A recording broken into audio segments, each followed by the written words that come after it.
The notice had been taped to the front door at 7 in the morning, which Willa thought was a particularly cruel hour for a life to come apart.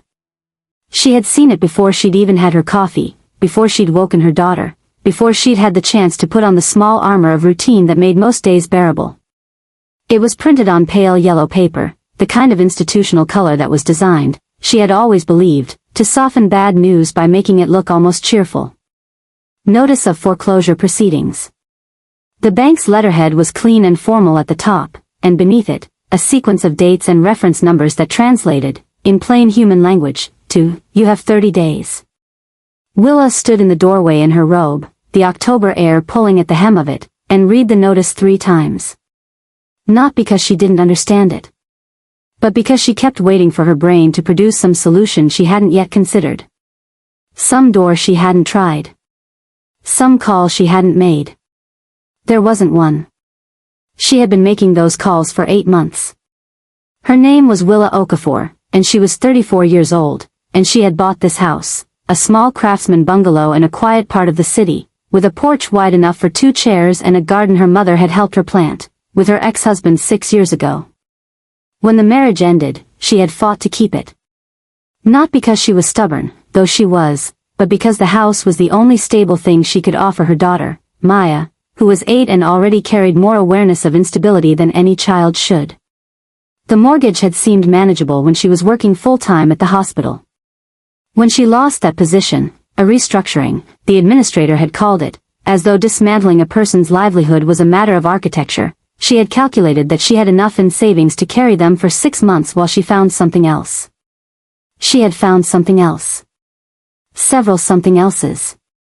But the work was contract, inconsistent, and the gap between what was coming in and what the mortgage required had grown quietly, steadily, like water rising in a room you weren't watching. She had called the bank 17 times. She had submitted 3 applications for hardship consideration. She had spoken to representatives named Brenda and Marcus and someone who gave no name at all, and each of them had been polite, and each of them had ultimately told her, in various careful phrasings, that there was nothing to be done. The notice on the door was the end of that particular conversation. She took it inside. She folded it once, placed it on the kitchen counter, and stood there for a moment with her hands flat on the cold tile, looking at the window above the sink, at the small herb garden on the sill, basil, rosemary, a mint that kept threatening to take over everything. Maya had named the mint. She called it Gerald, for reasons she had never fully explained, and watered him with solemn regularity. Willa breathed in. Then she started making coffee, because the alternative was to sit down on the kitchen floor and not get up, and she did not have the luxury of that particular response. She told Maya's father that evening. He listened, and he sounded genuinely sorry, and he told her he would see what he could do, which both of them understood to mean very little. He was not a bad man. He was simply a man living at the edge of his own resources, and Willa had long since stopped expecting him to be more than what he was. She did not tell her mother, because her mother would offer money she didn't have and worry she couldn't afford, and both of those things would only expand the weight of what Willa was already carrying. She did not tell her friend Coretta, though she almost did, 3 times that week. Each time, she pulled back at the last moment. There was a particular shame that came with financial failure that was different from other kinds of shame. It sat in the chest like something physical, heavy and hot, and it made ordinary conversation feel like a performance she wasn't sure she could sustain. What she did instead was research. She spent 2 nights going through public records, property filings, anything she could find about the bank that held her mortgage. It was a thing she did when she felt helpless, she researched. It gave the helplessness a direction. What she found, on the 3rd night, was a name she didn't recognize attached to a holding company that owned a controlling interest in the regional bank that held her loan. The holding company was called Meridian Capital Partners. Its registered agent was a law firm with offices in 3 cities. Its ultimate beneficial owner, buried under 2 layers of corporate structure, was listed in a single document she almost missed as G. Koshkin, natural person, principal. The name meant nothing to her. She typed it into a search engine and sat with what came back. Gennady Koshkin. 51 years old. Born in St. Petersburg. A businessman, the more careful articles called him. An investor. A figure in certain circles, the less careful ones implied, with language that gestured toward things it never quite said directly. His photograph appeared in several places: a charity gala, a real estate announcement, a business journal profile from 4 years ago. In all of them, he was dressed with a precision that read less like vanity than like control. Dark suits. No tie in most photos. A face that was not unkind but was careful, the face of a man who had decided, at some point, exactly what he would and would not let anyone see. Willa stared at the photograph for a long time. She was not sure what she was thinking. She was not sure she was thinking anything coherent. It was late, and she was tired, and the notice was still on her kitchen counter in its yellow paper fold, and her daughter was asleep in the room down the hall, and the mint was still growing steadily on the windowsill, and something in her, the part that had made 17 calls and submitted 3 applications and kept getting up off the metaphorical floor, made a decision that her more rational self might have refused. She found the email address for Meridian Capital Partners. She wrote a message. She addressed it to G. Koshkin, though she wasn't sure it would reach him. She wrote simply and directly, the way she wrote everything, because she had found that dignity was the only thing that couldn't be taken from her without her permission. My name is Willa Okafor. I believe you own, through a chain of companies, the bank that is foreclosing on my home. I am not asking for charity. I am asking for a conversation. I have been a responsible borrower for 6 years. The circumstances of my default are documentable, and the bank's process has been, at points, inconsistent with its own stated hardship policies. I would like 15 minutes of your time. I realize this request is unusual. I think you will find, if you agree to it, that it is also worth your attention. She sent it at 11:47 at night and went to bed. She expected nothing. That was not entirely true. She expected the particular nothing that is different from regular nothing, the kind that has a shape, a hollow space where something might have been. The response came 4 days later. Not from Koshkin. From a woman named Irina, who identified herself as his executive assistant, and who wrote in the precise, measured English of someone who had learned the language as an adult and taken it more seriously than most native speakers. The message asked Willa to confirm her availability for a meeting the following Tuesday. It gave an address. It gave a time. It said to bring any documentation she wished to present. Willa read it twice. Then she called Coretta and told her everything, because she needed someone to tell her whether this was reasonable or catastrophically naive. Coretta was quiet for a moment. Then she said, both, probably. Do it anyway. The address was a building in the financial district, the kind of building that communicated wealth through understatement, no ornate facade, no obvious display, just materials and proportions that said, in the language of architecture, we do not need to announce ourselves. The lobby was marble and quiet. A security desk. A man in a suit who checked her name against a list with the efficiency of someone doing a routine thing. She had dressed carefully. Not to impress, she had given up performing impressiveness for people who held power over her, because it had never worked and it was exhausting, but to feel like herself. Dark trousers, a blazer, natural hair. Her folder of documents. The good pen her mother had given her. Irina met her in the lobby and walked her to an elevator.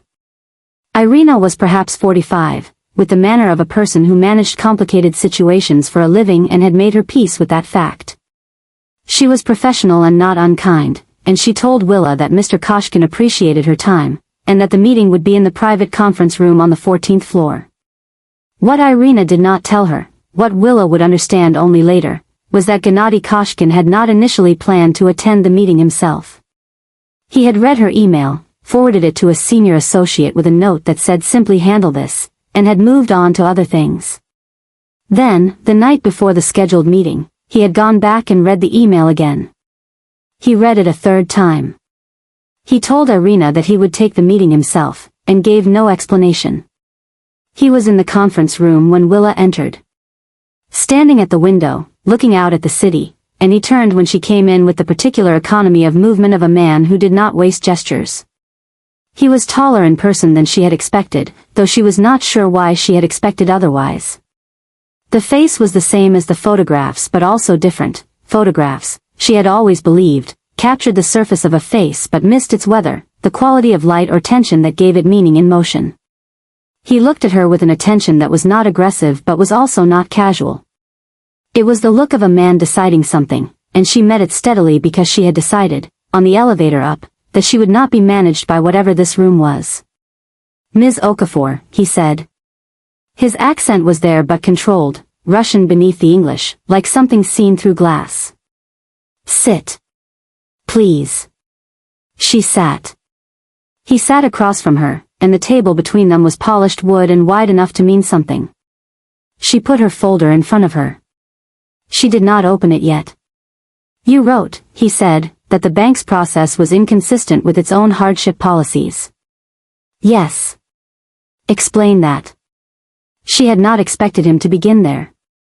She had expected pleasantries, or some kind of preamble designed to establish who was in charge of the conversation.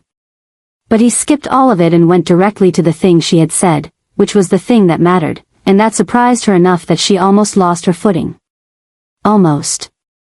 She opened the folder and laid out the documentation in the order she had organized it: application dates, response times, the clause in the bank's own published policy manual that outlined what a qualifying hardship required, and the correspondence that showed her application had been denied on grounds that, by the bank's own stated criteria, should not have disqualified her. He read each document slowly, without speaking. She waited. Outside, the city moved in its mute, distant way, 30 stories below. When he finished, he looked up. "This," he said, "is a legitimate procedural complaint." "Yes," she said. "It is." He was quiet for a moment. Something moved in his face that she couldn't entirely read, not guilt, exactly, and not quite recognition. Something in between. Something that looked, briefly, like a man encountering a thing he had not expected to have to think about. "The bank," he said carefully, "operates with a degree of independence from Meridian's oversight." "I understand that," Willa said. "I'm not here because I think you personally decided to foreclose on my home. I'm here because you are, through the structure of ownership, in a position to ask a question that no one I've been able to reach has been willing to ask." "And what question is that?" She met his eyes. Whether the process was followed correctly. He was quiet again. Not the quiet of uncertainty. She would learn, in time, to read his silences as she would learn to read most things about him, because he was a man who said more in the spaces between words than most people said aloud. This particular silence was the quiet of a man recalibrating something. He told her he would look into it. He stood, which meant the meeting was over. She stood as well, and gathered her folder, and he walked with her to the door rather than letting her find her own way out, which she hadn't expected either.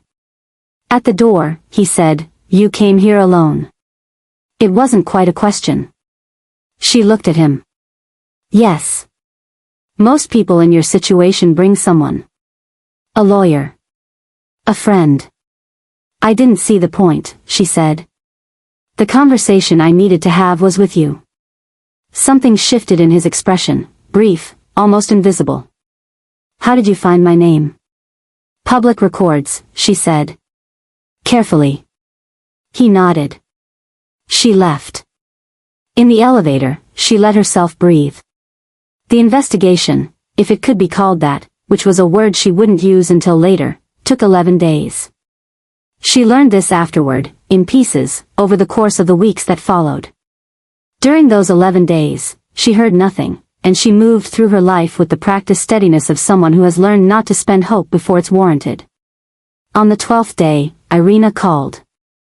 The bank, she said, had identified an error in the handling of Ms. Okafor's hardship application. A corrected review was being initiated. The foreclosure proceeding was being stayed pending the outcome. Someone from the bank's customer relations team would be in contact within 72 hours. Willa sat down. She was in her kitchen, by the window, and the mint, Gerald, was doing something aggressively vertical, reaching toward the light in the way it always did, unstoppable and a little ridiculous, and she looked at it for a long moment before she said anything. "Thank you," she said to Irina. "Mr. Koshkin wanted you to know," Irina said, with a careful formality that suggested she had been given specific language, that the error should not have occurred, and that it reflects a process that he intends to examine more broadly. Willa thanked her again and ended the call, and sat for a while longer than she probably needed to, not moving, not doing anything in particular, just letting the pressure she had been living under shift slightly, like something tectonic, grinding against itself and then, millimeter by millimeter, releasing. It would have ended there.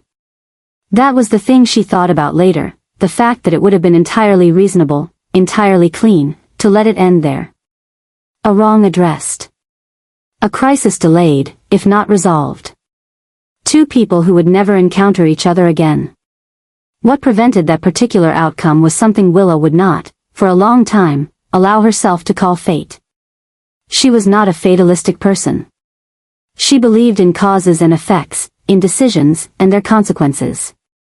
But sometimes causes and effects arranged themselves in configurations that felt, from the inside, like something more deliberate.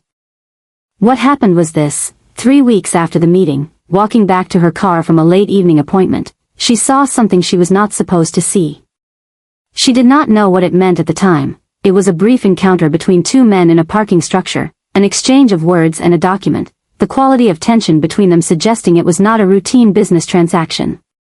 She registered it the way you register something that doesn't quite fit its context, filed it in the back of her mind, and kept walking. She would not have given it another thought if one of the men had not, 10 days later, appeared in a photograph in the newspaper, a local story about a commercial development dispute that had taken an unexpected legal turn. She recognized him immediately. And the address mentioned in the article was a property she recognized from her research into Meridian Capital's holdings. She was still not sure what it meant. But she was a thorough person by nature, and something about the conjunction of things nagged at her, and she made a note of it. What she did not know, could not have known, was that she had been seen. The man she had noticed had also noticed her noticing him. And he had made inquiries, because that was the kind of man he was, and the inquiries had led back, through the chain of a single meeting and a name on a guest log, to Gennady Koshkin. The call came from Irina again. This time the request was different. Mr. Koshkin would like to meet with her again, at her earliest convenience. The tone of the message, even through Irina's professional neutrality, suggested that convenience was perhaps not quite the operative word. Willa sat with that message for most of an evening before she replied. She understood, in the way that careful people understand things before they can fully articulate them, that the nature of what she was walking toward had changed. That the first meeting had been on her terms, she had initiated it, she had set its purpose. This one was not.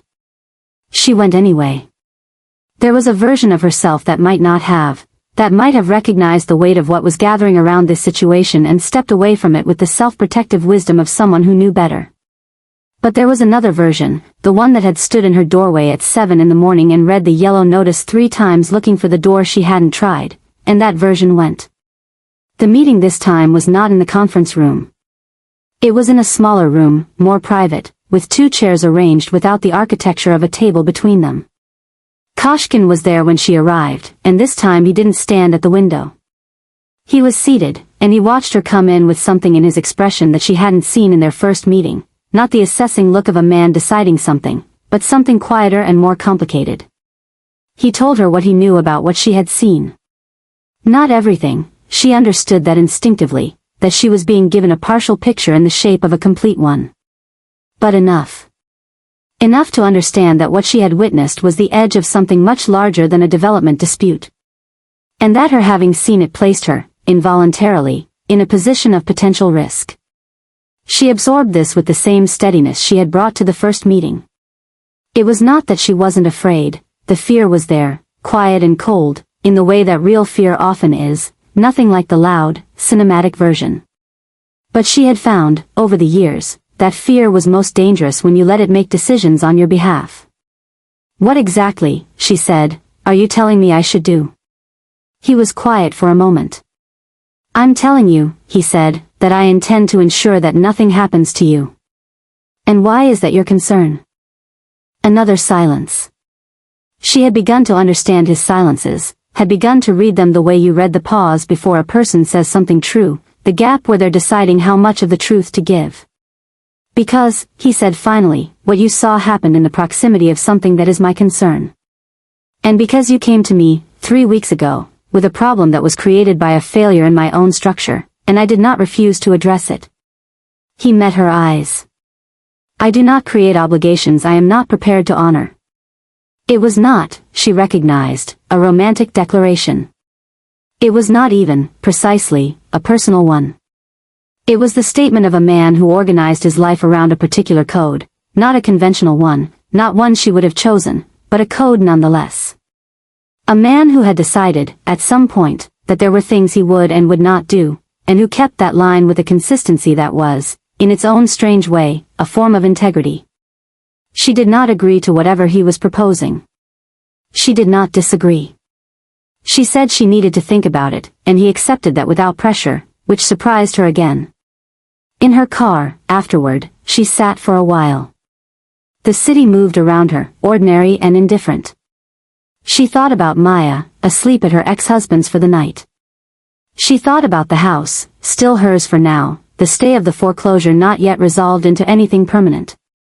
She thought about the man she had just left in that room, and the particular quality of the silence he carried, not emptiness, but weight, the kind of weight that comes from a life that has required a great deal and returned a certain kind of power and very little else. She went home. She did not sleep well. In the morning, she called Irina and said yes. Yes, in practical terms, meant this, for a period that was never precisely defined, she would have a security presence that she was largely not supposed to notice. She would continue her life as normally as possible. If certain things were asked of her, information she might happen to encounter, observations she might happen to make, she would share them. In exchange, the situation with her home would be fully resolved, and she would be protected from whatever consequence her accidental witnessing might otherwise bring. She understood what this was. She did not pretend, even to herself, that it was something cleaner. She was being asked to exist inside a system she did not endorse, and she was agreeing because the alternative was a form of exposure she could not protect her daughter from. That was the calculation she made, with her eyes open, and she made it knowing that there was no version of it that left her hands entirely clean. That was the thing about choices, she was learning. The real ones, the ones that mattered, rarely came with clean options. They came with trade-offs and costs and the particular loneliness of deciding that you can only know what you know, and act from where you stand. The arrangement brought her back into Koshkin's orbit in ways she had not fully anticipated. Not constantly, there were weeks when she heard nothing, went about her life, and the whole thing seemed almost dreamlike in its unreality. But then there would be a message from Irina, a request to review something, a meeting that required her presence, and she would move back into the edge of that world, and leave it again, and try to remember where the line was. The meetings themselves were rarely what she expected. She had arrived with a set of assumptions about who Gennady Koshkin was, built from newspaper articles and inference and the particular wariness she carried for men who held the kind of power he held. Some of those assumptions held. He was contained, controlled, rarely transparent. The rooms he occupied had a particular quality of compressed authority. People around him moved with a specific kind of care, the care of those who understand that their missteps cost more than their own comfort. But other things she had assumed did not hold. He was not performatively intimidating, he had no need to be, which was, she thought, the hallmark of someone who had made their peace with the fact of their own power and no longer required its reflection in other people's faces. He was precise in conversation, which she respected. He listened, really listened, the kind of listening that acknowledged what you actually said rather than what he had expected you to say. And there was, beneath the controlled surface, a tiredness. Not weakness, she was careful not to confuse those things. It was the tiredness of a man who had been maintaining a particular edifice for a very long time, and who no longer quite remembered what had been worth building it for. She noticed this in small things. The way he sometimes looked at his phone when it rang, with a pause before he answered that held something she could only describe as reluctance. The way he spoke about his work in terms of obligation and maintenance, never enthusiasm. The way he had responded to her email, not delegating it, but returning to it in the night, when something in it had caught him. She didn't know what that something was. She suspected he didn't fully know either. She asked him once, not directly, but in the sideways manner that had become the texture of their conversations, whether there had been a version of his life where things had gone differently. He was quiet for longer than usual. They were in the small room again, and the light was late afternoon, and she had learned by then not to fill his silences with words. "There is always a version," he said finally. "The question is whether you can still see it from where you ended up." He looked at something past her shoulder. "I cannot, anymore. It is very far.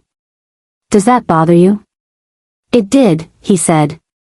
"For a long time. Now it is simply true." She heard in that answer something she recognized, not the same as her own experience, not remotely the same circumstances, but the same quality of a person who has made a series of decisions that each seemed survivable at the time, and has looked up one day to find themselves somewhere they never named, in a life that is theirs but is also, in some essential way, not what they chose. She did not say this to him. It would have required a kind of intimacy she was not ready to offer, and she was not sure he was equipped to receive it. But she thought it, sitting in the light of that room, and something in her relationship to the situation shifted, though she could not have said exactly what. Maya met him by accident, in the way that the important things often happened, not planned, not staged, simply occurring in the gap between what you managed and what you didn't. Willa had brought her daughter to a building she was visiting on an errand that should have taken 20 minutes. Maya was 8 and self-contained in the manner of children who have navigated complexity early, not quiet exactly, but thoughtful. She sat in the waiting area with a book and did not fidget, and Willa had thought she would be in and out before the child even looked up. Koshkin was not supposed to be there. He was, and she felt the small internal rearrangement of someone encountering a boundary they hadn't built carefully enough. But the encounter lasted only a few minutes, and in it, she saw something she had not expected. He crouched down to Maya's level, not in the performative way of adults who are not comfortable with children but are trying to signal that they are, but with a naturalness that surprised her. He asked Maya what she was reading. Maya told him, at length, because Maya answered questions the way she did everything, completely and without self-editing. He listened. He made a comment that showed he had actually heard her, and Maya looked at him with the particular evaluating gaze of a child who is deciding whether an adult is worth trusting. Apparently she concluded that he was, because she went back to her book with the settled air of someone who has completed an assessment. In the car afterward, Maya said, "He seems sad." Willa looked at her daughter in the rearview mirror. "What makes you say that?" Maya considered this with the seriousness she brought to most things. "His eyes," she said. "They're not crying sad. They're just sad. Like when something used to be there and now it isn't." Willa drove without speaking for a moment. "You're very observant," she said finally. "I know," said Maya, and went back to her book. The situation came to its crisis in the early part of winter, in the way that things built from concealment often do, not with a single explosion but with a slow arrival, pressure becoming visible all at once. There was a man named Varnan. She had learned his name in pieces, through context, through the language of people careful not to say too much. He was someone within Koshkin's world, not subordinate exactly, not equal exactly, occupying one of those positions of fractured loyalty that were common in structures built on power rather than trust. He had been the man she had seen in the parking structure. He had been asking questions about her for weeks, she later learned, and the questions had not been idle. The morning she understood the full shape of it was a Thursday. She was at her kitchen table with coffee when Irina called, and the quality of Irina's voice was different, careful in a different way, a tightness beneath the professional surface. Mr. Koshkin needed to see her. That day. Within the hour, if possible. She asked if everything was all right. Irina said she should come as soon as she could. She called her mother to ask if Maya could go there after school. Her mother asked no questions. She had learned, over Willa's lifetime, to read the tone of her daughter's requests and respond accordingly. She said yes. Willa thanked her, finished her coffee standing up, and went. He was waiting for her not at the building but somewhere else, a different address, outside the familiar geography of their meetings, and that alone told her something about the changed nature of what she was walking into. He looked the same as he always did, or almost. The same controlled surface. But she had, by now, enough of a map of him to see what lay beneath it, and what lay beneath it today was the particular tightness of a man who has been running the calculations on a problem for which there is no clean answer. He told her directly. Varnan had become a liability. The situation had moved into a place where Willa's connection to Koshkin, not her arrangement with him, but her existence in his proximity, had made her into something she was never meant to be, leverage. She understood what that word meant in this context. She was sitting across from him in the low afternoon light, and she was very still. "What does that mean?" she said, "for what happens now?" He looked at her with an expression she had not seen before, not the assessing look, not the contained one, not the tired one. Something older than any of those. Something that had the texture of a decision already made. "It means," he said, "that I am going to resolve it. And that while I do, you are going to leave the city for a period. I have a daughter. I have a life. I know. You're asking me to. I am telling you," he said, "because you deserve to understand the actual situation. And I am asking you, because I cannot force you to protect yourself." His voice was even. "But I am telling you clearly, if you stay, I cannot guarantee what I could previously guarantee. And I do not say that lightly." She looked at him for a long moment. She had always been good at reading people, it was the thing she trusted most in herself, the ability to perceive what was true beneath what was performed. And what she read in him, in this moment, was not threat and was not manipulation. It was the particular look of a man asking something of someone and having very little to offer in return except the honesty of the asking. "How long?" she said. 2 weeks. Perhaps 3. "And after that?" He didn't answer immediately. Then he said, "After that, you will be free of this. All of it. The arrangement ends. The situation with your home will be fully and permanently resolved before you leave. You will own nothing, and you will have no further connection to me or to anything in my world." She heard what was in that, not just the offer, but the cost of it for him. The closing of a door he had not, until this moment, fully acknowledged was open. She was quiet for a while. The room was quiet too, in the way his rooms always were, not empty, but held. "I need to tell you something," she said. He waited. "I came to you the first time," she said, "because I was desperate and I had run out of other options. And everything that happened after that, I walked into it with open eyes, because I made a calculation about what I could live with and what I couldn't." She looked at him steadily. "But somewhere in the middle of all of it, it stopped being only that. And I need you to know that I know that, and I am not going to pretend otherwise just because it's inconvenient." He was very still. "I'm also not going to let that change what I do next," she said. "Because what I do next has to be based on what's real, and what's real is that I have a daughter who needs a mother who is present and not in danger, and I have a life that I am not willing to trade for something that was never going to be simple." "I know," he said quietly. "Do you?" "Yes." Something in his face moved, and then it was still again. "I have known it longer than you probably realize." She believed him. That was the thing, she believed him, and that belief came with its own weight, its own particular kind of grief for the shape of something that had never been allowed to become what it might have, because the ground under it was never stable, was never going to be stable, because of the lives they had each lived before they were in the same room. "Take care of it," she said. "Whatever it is you have to do. And make sure it ends." "It will end," he said. She went to her cousin's house in another city, she and Maya, with a cover story about an overdue visit that Maya accepted with 8-year-old equanimity and her grandmother received with the knowing quiet of someone who had learned not to ask. They stayed 23 days. In those 23 days, Willa did not hear from Koshkin. She heard from Irina once, on the 14th day, to say that things were proceeding and that she should be comfortable staying until she was notified. She thanked Irina and did not ask for more detail. She spent those weeks in a way that felt, after everything, almost startlingly ordinary. She cooked. She walked.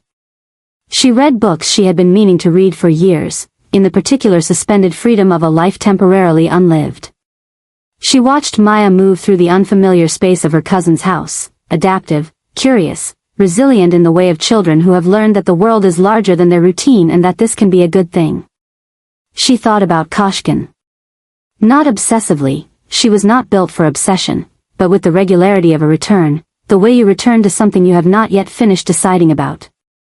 She thought about what he had said, and what she had said, and the space that had existed between them in that room, not empty, but held, like his rooms always were. She thought about the cost of the life he lived. Not in the abstract way she might have before she knew him, in the way you think about people who seem powerful from a distance. But concretely. The way the tiredness lived in him. The way he had crouched down to Maya's level and listened to her talk about her book with an attention that suggested someone who was, underneath all the weight of who he had become, capable of something simpler than what his life had made room for. She did not let herself mourn that in any elaborate way. She was too practical for elaborate mourning. But she acknowledged it, the way you acknowledge a thing that is true before you set it down. Irina called on the morning of the 23rd day. It was done. She could come home. She did not ask what done meant. There were things she had decided she didn't need to know, and that was one of them. Knowing everything was not, she had learned, always wisdom. Sometimes it was just an appetite for clarity that the situation couldn't satisfy without a cost she wasn't willing to pay. They drove back the next morning, she and Maya, and pulled into the driveway of their house at midday, and Maya ran directly inside to check on Gerald, who had, in the absence of his regular waterer, been tended to by a neighbor with somewhat different ideas about what a mint plant needed. He was alive, but chastened. He's fine, Maya reported, with the decisive authority of his primary caretaker. He's just dramatic. Willa stood in the kitchen for a moment. The house was the same as she had left it. It was still hers, the paperwork had arrived before they left, the foreclosure proceeding fully withdrawn, the corrected loan modification in place. She had sat at this same table and read through it carefully, all the pages, and she had felt something that was not quite relief and not quite joy but was close to both, the quiet return of a thing you had been afraid to lose. She made tea. She sat at the table. Outside, the November garden was past its season, everything pulled back to its roots, the beds her mother had helped her plant holding their potential in the cold ground for whenever spring came back. The letter arrived 2 days after she returned. It was a single page, handwritten. She hadn't expected that, the handwriting, in the precise, slightly angular script of someone who had learned to write in another alphabet and carried that quality into English. It was not long. He wrote that he hoped she and her daughter were well. He wrote that the situation she had been involved in was concluded, and that she had no further obligations of any kind. He wrote that the documents concerning her home were final and contained no conditions. He wrote that he was aware of what she had said before she left, about the thing it had become in the middle of it, and that he had not forgotten it, and did not intend to. And he wrote, at the end, a single line that she read twice and then set down on the table and looked at for a long time. I have spent 30 years building a world where no one enters without a price. You were the only person who entered mine and refused to let the price change what you were. I will not forget that either. She folded the letter. She put it in the drawer of her bedside table, the one where she kept the things that were too real to display and too true to throw away. She did not write back. There was nothing that could be said in return that would be truer than the silence, and she had learned, from him of all people, the particular weight that silence could carry. The months that followed were ordinary in the way she had always wanted her life to be ordinary, a thing she could move through without bracing, without calculating exits. The mortgage was stable. The work steadied. Maya got a speaking part in the school play and rehearsed her 3 lines with a seriousness that suggested she was preparing for something considerably more significant than a 4th-grade production of a play about community gardens. Coretta asked her, once, over dinner, whether she was all right. Not in the way people ask when they want reassurance. In the way of a real friend who had noticed something and was giving you the room to decide how much of it you wanted to name. I think so, Willa said. I made it through something I didn't choose, and I made some decisions inside it that I have to be at peace with, and I'm working on that. The peace part? All of it, Willa said. Coretta nodded. Poured more wine. Did not push, which was why they had been friends for 12 years. There were mornings when Willa thought about what she had learned, not from the danger of it or the fear, but from the unexpected intimacy of that particular collision. Two people, worlds apart, thrown into the same difficult space and forced, by proximity, into a kind of honesty that neither of them had bargained for. She thought about what it meant to perceive someone clearly, not the version of them that was convenient or comfortable, but the true and complicated shape of who they actually were. She thought about cost. The cost of a life built in the wrong direction, compounded over decades until the distance from any other kind of life is too great to cross. She thought about how power, real power, is almost always also a prison, because it narrows what you can afford to want, what you can afford to show, what you can afford to let yourself feel. She thought about the mint on the windowsill, which Maya had trimmed back to a more reasonable ambition and which was, in the spring, already beginning its seasonal reclamation of more space than it had any right to. She thought about the letter in the drawer. Not every day. But sometimes. In the way you think about the things that changed something in you, that left a mark not in the shape of a wound but in the shape of a known thing, something you carry quietly, not as grief, not quite, but as the awareness of having been, briefly, somewhere real. It was spring when she saw him once more. Not arranged, not orchestrated. Simply a city, which is always doing the things cities do, throwing together the people it contains, reminding you that it is large but not infinite. She was in a part of the city she didn't usually frequent, for a reason she couldn't now remember, and she was turning away from a window display when she saw him across the street. He was alone. She had rarely seen him alone in the way he was alone in that moment, without the gravitational field of people who existed at his perimeter.